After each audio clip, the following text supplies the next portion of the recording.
আর তিনটি ওয়াজিব। তিনটি ওয়াজিবের মধ্যে এক নম্বর হচ্ছে যাদের সাধ্য রয়েছে এই জিলহজ মাসে, যাদের উপর কুরবানি ওয়াজিব হয়েছে। কুরবানি ওয়াজিব কাদের উপর সেটা তো আপনারাই ভালোই জানেন। যাদের উপর 52 তোলা রূপ্য, সার, সাত ভরি স্বর্ণ, সেই পরিমাণ অর্থ যাদের উপর রয়েছে তাদের উপর কুরবানি ওয়াজিব। যাকাতের জন্য 1 বছর হতে হয়, কিন্তু কুরবানের জন্য না।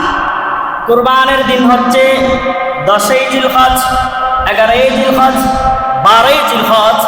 এই 3 দিনের মধ্যে এই পরিমাণ অর্থ আপনার ভিতরে যদি আসে, আপনার মধ্যে যদি আসে, আপনার উপর কুরবানি ওয়াজিব। এই ওয়াজিব আমলের কথা বলতেছি। আর আল্লাহর হাবিব সাল্লাল্লাহু আলাইহি ওয়াসাল্লাম বলেছেন, যাদের উপর কুরবানি ওয়াজিব হয়েছে তারা কুরবানি করে নাই অযথাই, নাই কোনো ওর মধ্যে কোনো কর্জ নাই, কোনো কিছু না থাকার পরেও সে কুরবানি ওয়াজিব হওয়ার পরেও সে কুরবানি করে নাই। আল্লাহর হাবিব বলেছে সেই জন্য আমার ঈদগার ময়দানে না আসে। তাহলে 1 নম্বর ওয়াজিব আমল।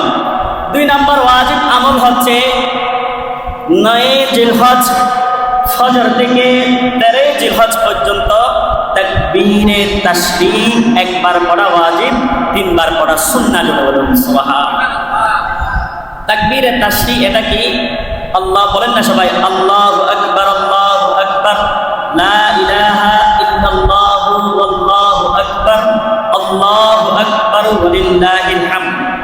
আবার আল্লাহু আকবার বলেন না। যার নিয়ামত আপনাদের উপর সর্বসদা রয়েছে তার বড়ত্ব ঘোষণা সুন্দর করে করবেন, আল্লাহু আকবার, আল্লাহু আকবার, আল্লাহু আকবার, লা ইলাহা ইল্লাল্লাহু আল্লাহু আকবার, আল্লাহু আকবার ওয়ালিল্লাহিল হামদ।